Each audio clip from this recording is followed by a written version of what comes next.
wabarakatuh. Alhamdulillah, wassalatu wassalamu ala sayyidina Rasulillah, sayyidina wa habibina wa syafi'ina wa qurrati a'yunina wa nuri qulubina maulana Muhammad, miftahi babi rahmatillah adada ma fi ilmillah, salatan wa salaman daimaini bi dawami mulkillah. Subhanaka la ilma lana illa ma 'allamtana innaka antal alimul hakim. Rabbi shrah li sadri wa yassir li amri wa hlul 'uqdatam min lisani yafqahu qawli bi jahin nabi wa sahbihi wal ali. Dusurukum ya ahlan darak, dusurukum ya ahlan nawbah, dusurukum ya ahlal halli wal aqd. Amma ba'd. Qala musannif rahimahullah wa nafa'ana bihi wa bi ulumihi fid dharain amin.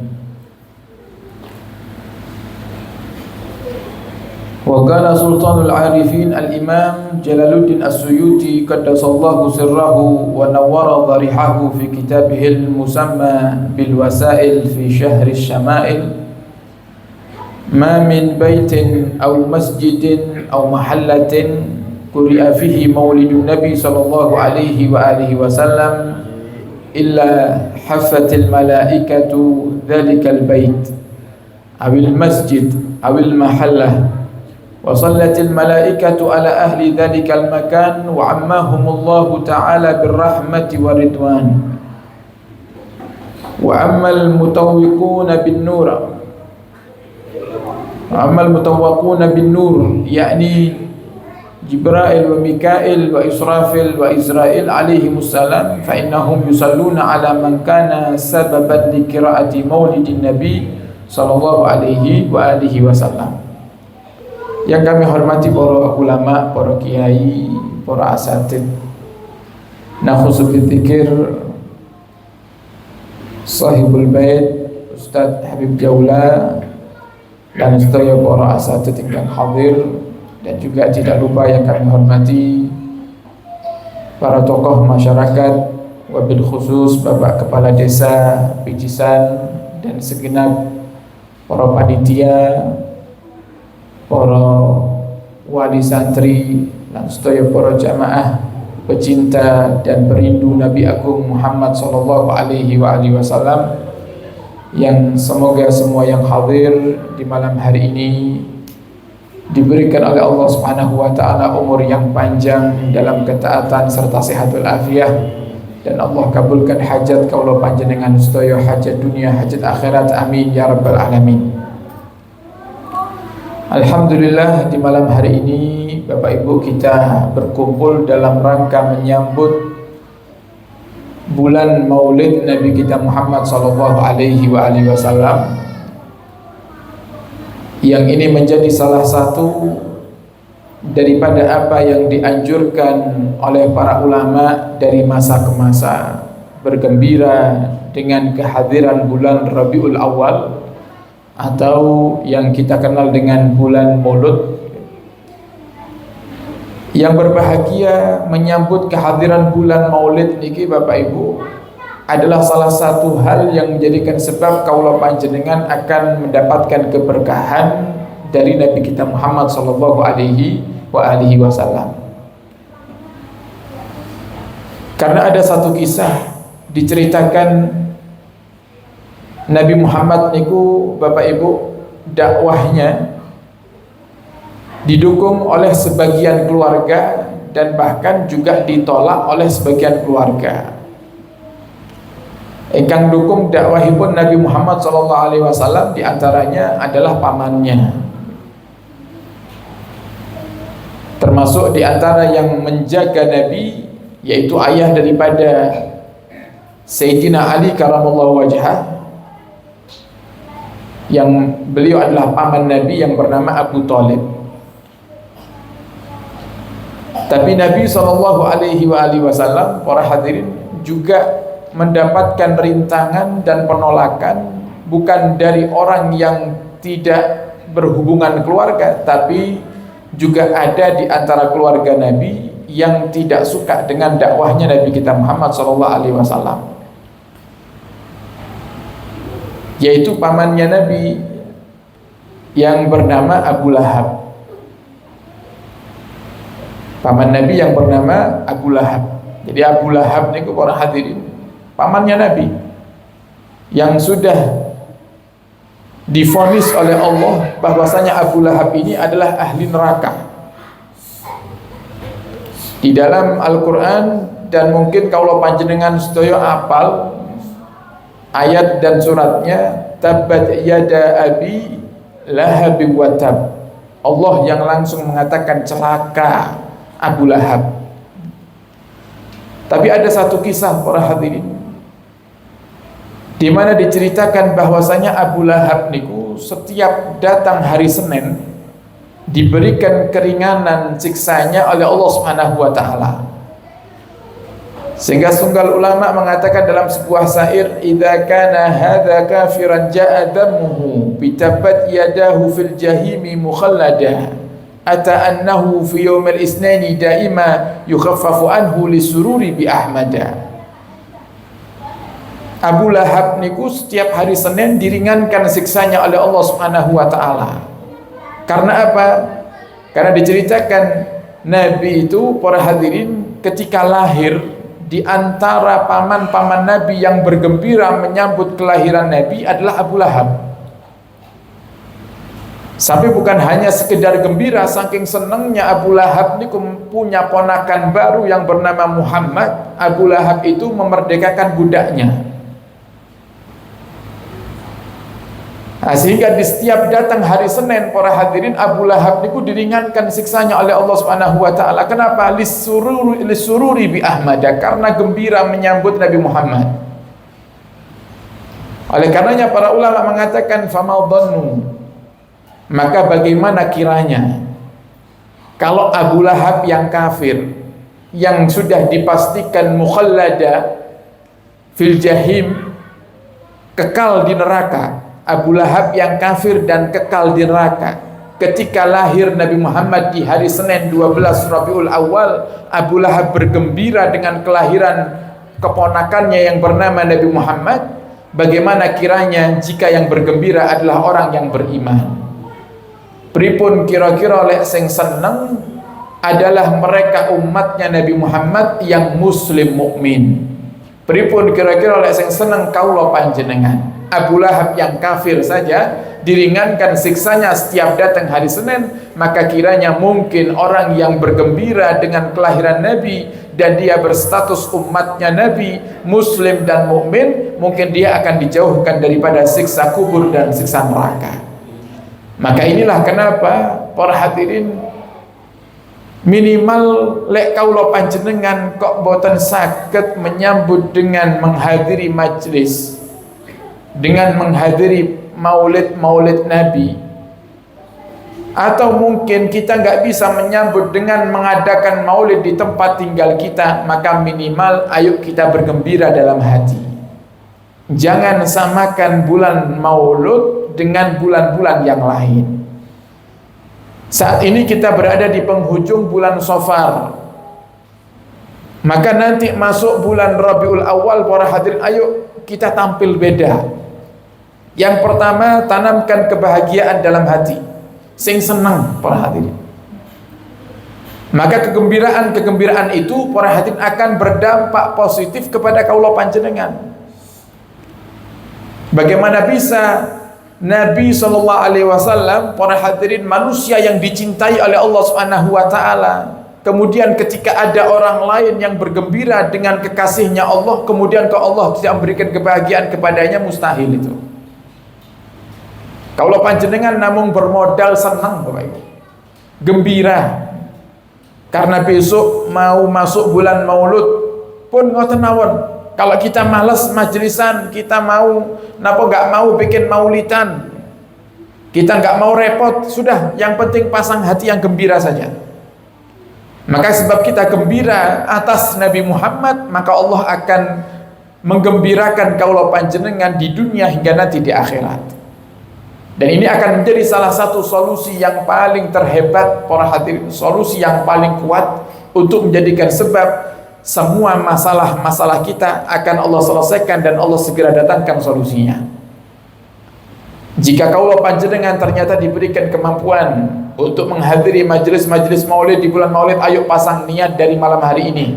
Ya Allah, kalau niku remen, saya gembira ya Allah, karena Engkau akan takdirkan saya masuk di bulan kelahiran Nabi Muhammad, maka saya niat di malam hari ini ya Allah menyambut kehadiran bulan maulud, saya akan semangat untuk hadir majelis-majelis maulid dan majelis-majelis sholawat. Lebih hebat lagi para hadirin, jika kaulah panjenengan menjadi salah satu orang yang menjadi sebab terselenggaranya majelis maulid. Wonten setunggal ulama namanya Al-Imam Jalaluddin As-Suyuti. Al-Imam Jalaluddin As-Suyuti. Itu atau tiang kok namanya Jalaluddin, andiku para hadirin mengambil berkah dari nama Al-Imam Jalaluddin As-Suyuti, Imam Jalaluddin Ar-Rumi, Imam Jalaluddin Al-Mahalli, seorang ulama dan pakar-pakar ilmu yang sangat hebat sekali dan diakui oleh sejarah. Al-Imam Jalaluddin As-Suyuti ini juga punya karangan banyak para hadirin. Di antaranya ada tafsir Jalalain. Nah, biasanya banyak para kiai, para ustadz mengkaji kitab tafsir Jalalain. Sanes jalan lain, nah, jalan lain nih, jalan setan berarti. Ini Jalalain. Jalalain itu artinya apa? Dua jalan. Yang mengarang adalah ulama yang sama-sama namanya Jalaluddin As-Suyuti dan Jalaluddin Al-Mahalli.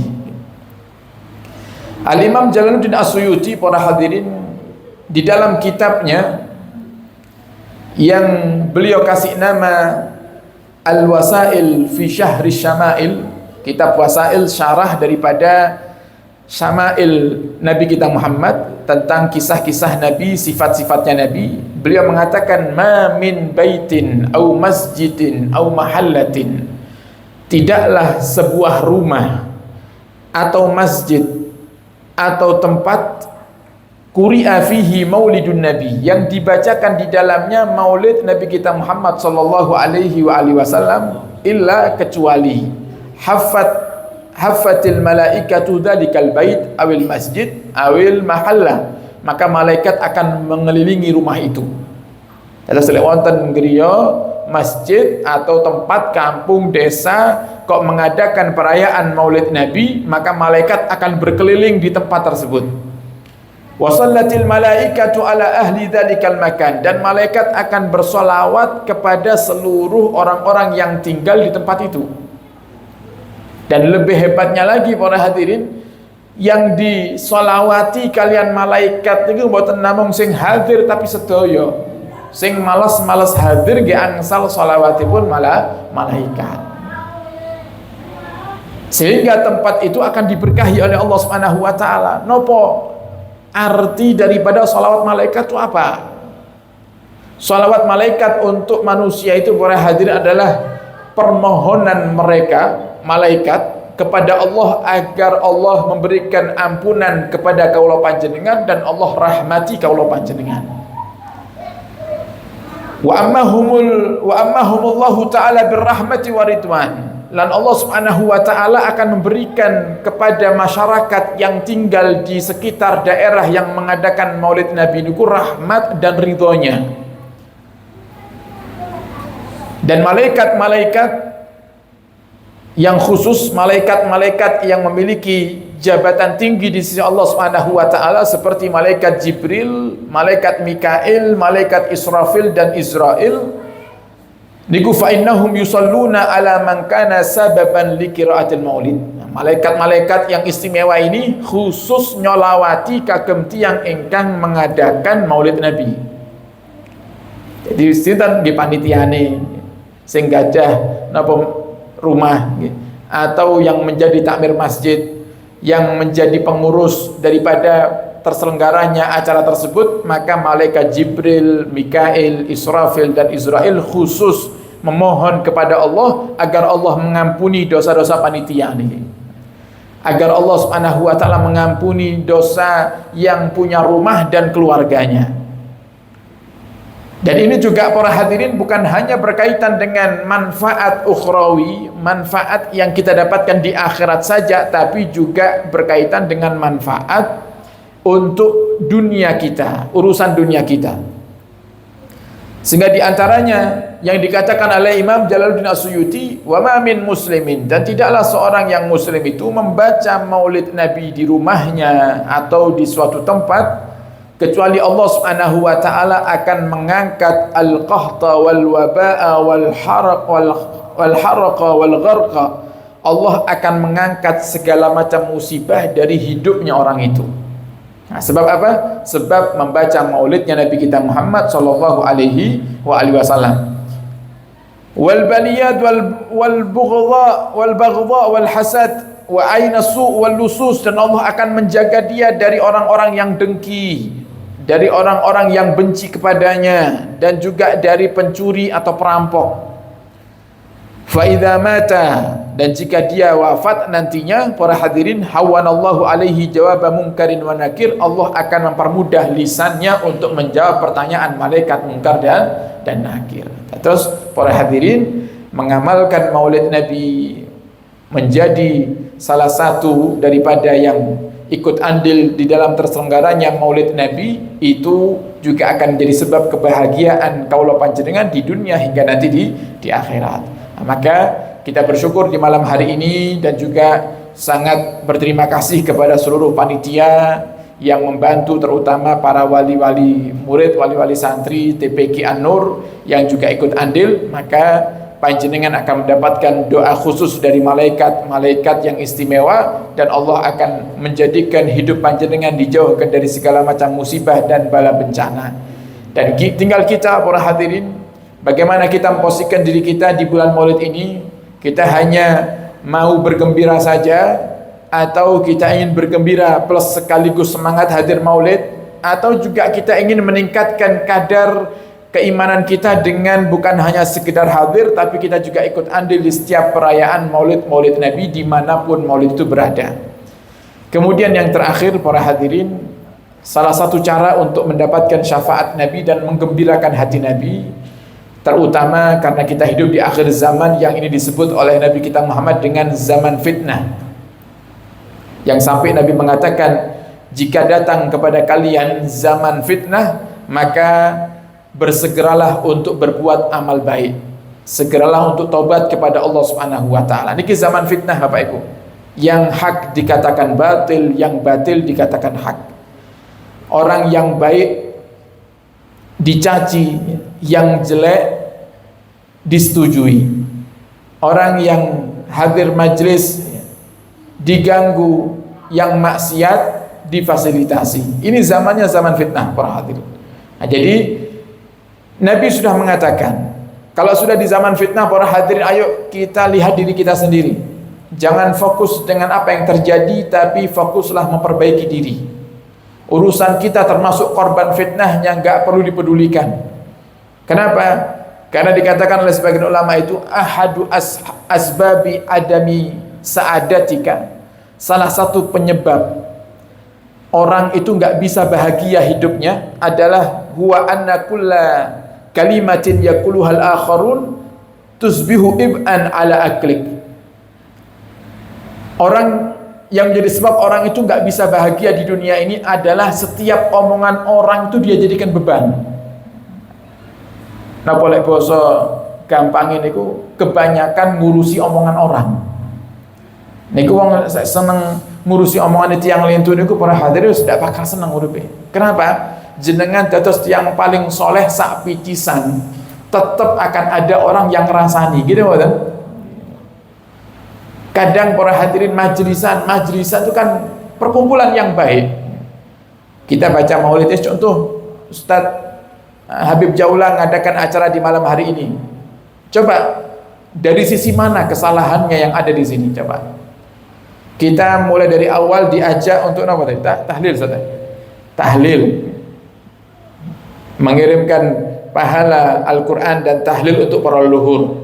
Itu amaliyah ahli sunnati wal jamaah yang diajarkan Nabi kita Muhammad sallallahu alaihi wasallam. Kemudian dibaca maulid Nabi. Setelah maulid Nabi kita ngaji bareng. bareng ngoten ditutup para hadirin dengan doa. Tapi ya tetap akan ada muncul orang-orang yang bakal merasa kalau acara itu bukan acara yang baik. Itu pasti para hadirin. Kenapa? Ini dunia. Nah, tugas kita adalah fokus kepada tujuan. Tujuan awal itu ngaji ini kenapa? Mencari ridhonya Allah. Sudah, kalau ada orang yang ganggu kita para hadirin, berarti jangan sampai orang itu menjadi beban kita gitu. Sehingga kita akhirnya malas, malah jadi putus asa mau berjuang nyari ridhonya Allah. Itu yang menjadikan sebab kita nggak bahagia akhirnya. Dalam urusan dunia pun kadang kengotan. Manusia ini para hadirin, wah unik-unik manusia ini kok. Anas ajnas, dirasa ulama itu anas ajnas. Manusia ini macam-macam modelnya. Ada orang yang ketika dia nggak punya apa-apa, nggak ditoleh belas, nggak pernah dibicarakan, nggak pernah napa niku didatangi, nggak pernah dipedulikan. Kenapa? Karena dia miskin, dia nggak punya apa-apa. Begitu Allah Subhanahu wa ta'ala rubah takdirnya, Allah berikan kelancaran rizkinya, sehingga naik pesat rizkinya para hadirin. Yang tadinya nggak punya rumah, punya rumah. Yang tadinya nggak punya sawah, punya sawah. Yang tadinya tokonya sepi jadi laris. Orang sudah mulai melihat itu. Oh, saiki sugih ya. Ketokane dukune cocok. Nah, coba lihat. Padahal dia setengah mati dia menjaga bisnisnya. Setengah mati dia berusaha untuk menjadi orang yang sukses. Tapi begitu dilihat ketika sukses oleh orang lain, para hadirin, dia nggak peduli dengan usahanya, dia nggak peduli dengan jerih payahnya. Dia hanya berkata, oh ketokane dukune cocok ini. Ketokane mandi dukune. Kan nggak coba. Ini manusia para hadirin. Nah, oleh karenanya kita ini kalau hidup ngurusi omongan orang nggak ada selesainya. Nggak ada selesainya. Cuman yang perlu kaulah panjenengan ambil pelajaran, kita masuk yang mana ini? Karena manusia selama hidup di dunia ini para hadirin, mereka terbagi dua. Allah sudah katakan dalam Al-Quran, kemarin kita kaji bersama, innal abrara lafi naim wa innal fujjara lafi jahim. Sungguhnya orang-orang yang baik itu tempatnya di surga, yang buruk tempatnya di neraka. Lah kira-kira kita kelompok yang mana? Awak itu kelompok yang ternyata mengganggu orang lain, atau kita kelompok yang diganggu? Kalau diganggu masih mending para hadirin. Selagi kita nggak punya salah sama mereka, kita diganggu itu satu hal yang wajar. Karena di dunia tempat yang nggak akan ada gangguan itu hanya surga. Nah, maka para hadirin, Nabi SAW beliau mengatakan di dalam hadisnya, atadruna manil muflis? Tahukah kalian siapa orang yang rugi itu? Sahabat menjawab, al-muflis minna, orang yang rugi, orang yang bangkrut dari kami itu adalah man la dirhamalahu wala dinar, tiang sing boten gadah arto belas ya Rasulullah. Berarti bangkrut piyambake. Kata Nabi Muhammad, bukan. Orang yang muflis itu, orang yang bangkrut itu kata Nabi adalah man ya'ti yaumal qiyamah bi salatin wa siyamin wa zakatin. Kemudian yang nanti di hari kiamat para hadirin dia datang menghadap kepada Allah bawa pahala salat, betul pahala zakat, betul pahala puasa, betul pahala sedekah, tapi semuanya menjadi sia-sia. Pahala ibadahnya itu nggak ada manfaatnya. Kenapa? Wa ya'ti wa qad syatama hada. Karena dia walaupun ahli sholat, walaupun ahli zakat, ahli puasa, tapi waktu hidupnya di dunia suka mencaci orang lain. Wa qadzafa hada, menuduh orang lain zina. Wa akala mala hada, makan harta yang haram.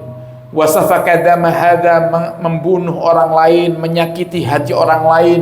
Wa daraba hada, memukul orang lain. Wa yu'ta min hasana hada min hasanatihi, maka yang terzalimi akan diberikan oleh Allah pahala-pahala orang yang mendolimi. Itu selek kaulah panjenengan termasuk orang yang terzalimi para hadirin, maka bersyukurlah. Maka bersyukurlah. Kenapa? Karena nanti mereka orang-orang yang zalim, orang sing seneng ngerasani awake dhewe, sing seneng mencaci maki awake dhewe, setiap berbuat kebaikan semua pahalanya akan diberikan kepada kita oleh Allah Subhanahu wa taala. Barangkali maki kali Gusti Allah ditimbang. Kok ternyata belum sepadan balasan bagi orang yang zalim ini, maka dosane awake dhewe akan diambil sama Allah dan diberikan kepada mereka orang-orang yang zalim kepada kita. Makanya kalau kita dizalimi itu kita untung para hadirin. Di akhirat untung, di dunia untung. Lek kaula panjenengan menjadi orang yang terzalimi, yang pertama yang kita dapatkan keuntungan di dunia, Nabi katakan dakwatul madlum mustajab. Dungane tiyang sing terzalimi niku mustajab. Nah, maka kalau kita terzalimi para hadirin, jadikan itu kesempatan untuk kaula panjenengan nyuwun dhateng Gusti Allah. Nyuwun apa? Nyuwun hajat awake dhewe. Bukan mendoakan orang yang menzalimi kita, mendoakan buruk, bukan. Kadang hadis ini dijadikan ancaman gitu. Sama orang-orang yang terzalimi itu dia dijadikan ancaman. Kowe aja zalim-zalim lho karo aku, dungane wong zalim mustajab. Nah, ini kebalik itu. Bukan seperti itu maksudnya, Nabi itu bukan seperti itu. Kalau kamu terzalimi berarti kamu mendapatkan kesempatan untuk doamu dikabulkan sama Allah. Lah jenengan saat itu butuh nopo? Jenengan nyuwun dhateng Gusti Allah. Jenengan minta kepada Allah. Oh, ternyata punya hutang belum dilunasi. Saat itu kita terzalimi, ya Allah lunasi hutang saya. Allah langsung lunasi hutangnya. Pun buatan usah fokus sama yang mendolimi kita. Karena apa? Yang mendolimi ini para hadirin, dia nggak akan berbuat dolim kecuali karena dia ditakdirkan sama Allah untuk mendolimi kita. Sehingga Allah ingin memberikan satu keuntungan buat kita. Ini loh, misalnya ke Ustadz Ayub Jaula didolimi, dicaci maki, diganggu. Niku ibaratnya Allah sedang berkata, wahai hambaku Ustadz Habib Jaula, niki saya kirim orang yang dolim kepadamu. Supaya apa? Supaya kamu punya doa yang mustajab. Lek boten enten sing dolimi awakmu, dungane boten mustajab. Berarti hadiah itu. Orang yang mendolimi kita berarti itu hadiah dari Allah Subhanahu wa taala. Tinggal bagaimana kita merespon orang-orang yang dolim dengan kezaliman juga, sehingga kita akan menjadi orang yang rugi, atau dengan hal-hal yang positif para hadirin. Dengan apa? Dengan kita manfaatkan keadaan, manfaatkan momen. Oh, saya sedang terzalimi, sudah saya minta semua hajat saya kepada Allah Subhanahu wa taala. Inilah akhlak Nabi kita Muhammad. Ayo kita menjadi orang yang menjaga diri dari kebangkrutan. Jangan sampai kalau panjenengan ibadah mangke teng akhirat ternyata kita sia-sia. Pun boten usah ngurusi tiang lintu para hadirin. Kita fokus ngurusi diri kita sendiri aja. Gak usah mencaci maki orang lain. Wong awake dhewe niki para hadirin gak akan dihormati oleh orang kalau bukan karena Allah sedang menutup aib kita. Gitu kan? Coba kalau seandainya aib di masa lalu yang pernah kaulah panjenengan lakukan ke Allah buka, jangankan tetangga, mungkin istri kita, anak kita jijik ngelihat kita gitu. Jadi kita ini dihormati bukan karena kita layak untuk dihormati, bukan, karena Allah sedang menutup aib para hadirin. Terus kaulah panjenengan jangan sampai difokuskan oleh setan kepada orang-orang yang zalim. Fokus aja dengan tujuan kita. Fokus aja dengan mencari ridhonya Allah Subhanahu wa taala. Pun boten usah diurusi. Yang zalim-zalim enggak usah diurusi. Jangan sampai ngerusak hati, karena orang yang selamat niku para hadirin yang ingkang gadah manah, yang punya hati bersih dari kebencian, bersih dari dendam, bersih dari segala macam penyakit yang menjadikan ibadah kaula panjenengan menjadi sia-sia. Inilah akhlak Nabi kita Muhammad. Nabi Muhammad enggak pernah ngajari kaula panjenengan caci maki Bapak Ibu. Boten wonten tentang kitab sejarah, di kitab Syama'ilnya Nabi tentang sifat-sifatnya Nabi. Oh, Nabi niku demen ngilokno tanggane. Enggak ada ceritanya itu. Nabi itu suka ngurusi orang lain, enggak ada ceritanya itu. Bahkan Nabi itu para hadirin disebutkan Nabi itu orang yang sering bersedih. Sedihnya apa? Karena mikiri dirinya, mikiri keadaan umatnya nanti di akhirat. Enggak ngurusi orang lain dengan caci maki, enggak. Nah, bagaimana kita mengaku pecinta Nabi, pengikutnya Nabi, umatnya Nabi, kok ternyata kita punya lisan ini Bapak Ibu nganggur. Lek boten ngrasani tiyang gak penak. Apa hati-hati. Ini zaman fitnah Bapak Ibu. Ini zaman sing wis ora karu-karuan. Orang nganggur dikit para hadirin isine rasan-rasan. Gitu ngoten. Nah, hati-hati. Zaman aneh nek sing ngurusi ijazahne wong. Gitu ngoten. Nah, ini kurang kerjaan gitu. Enek sing ngurusi nasabe wong liya nggih. Kurang kerjaan gitu. Kenapa kok ngurusi orang gitu loh? Kita urusi diri kita sendiri. Ayo kita urusi pribadi kita. Sudah jadi hamba yang baik belum? Kemudian kalau kita katakan baik-baik dari sisi mana? Gitu. Akhlak kita dengan istri, akhlak kita dengan orang tua, akhlak kita dengan guru, akhlak kita dengan masyarakat sekitar gimana kira-kira? Kita menjadi orang yang dijadikan patokan keamanan oleh orang-orang di sekitar, atau justru orang sekitar itu takut kepada kita?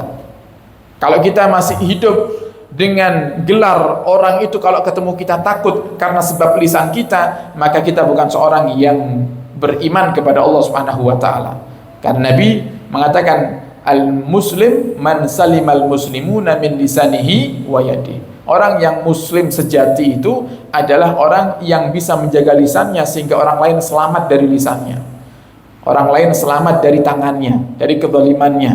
Nah, sehingga ayo kita jadi umatnya Nabi yang mengikuti akhlaknya Nabi kita Muhammad SAW, yaitu manusia yang menebarkan kedamaian, manusia yang menebarkan kesejahteraan, manusia yang tidak ada dalam hidupnya kisah caci maki, tidak ada dalam hidupnya ngerasani, tidak ada dalam hidupnya merendahkan orang lain.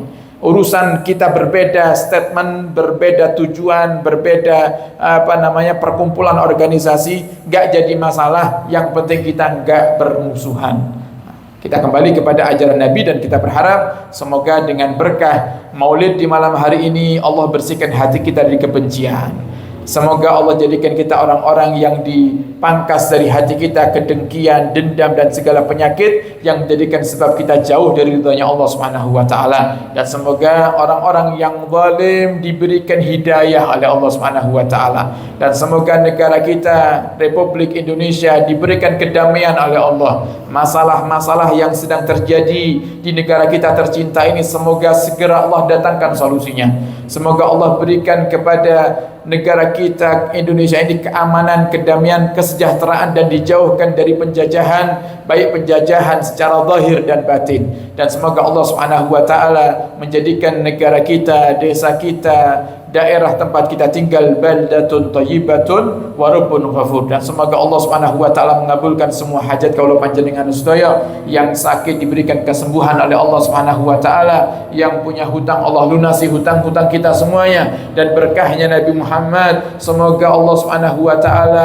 memberikan solusi dari setiap masalah-masalah kita, dan Allah Subhanahu wa taala berikan hidayah kepada kita, anak keturunan kita, keluarga kita, dan orang-orang yang kita cintai dan masyarakat yang tinggal di sekitar kita. Dan semoga Allah takdirkan kaula panjenengan sedaya saged segera ziarah Mekah lan Madinah, menjalankan ibadah haji dan umrah dan ziarah Nabi kita Muhammad sallallahu alaihi wasallam, dan Allah wafatkan kita setelah panjang umur dalam keadaan husnul khatimah. Ala hadiniyah wa ala kulli salihah bisril Fatihah.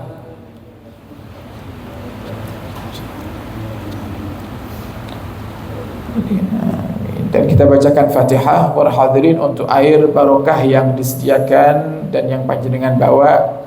Semoga dengan wasilah kaula panjenengan meminumnya, dengan berkahnya suratul Fatihah dan berkahnya perayaan Maulid Nabi kita Muhammad di malam hari ini, Allah kabulkan semua hajat, hajat dunia, hajat akhirat. Allah sembuhkan dari segala penyakit, penyakit zahir dan penyakit batin. Dan semoga Allah Subhanahu wa taala memberikan kebahagiaan dan ketenangan, ketenangan batin, ketenangan zahir dan batin, dan ketenangan kebahagiaan di akhirat nanti. Ala hadiniyah wa ala kulli salihah bisril Fatihah.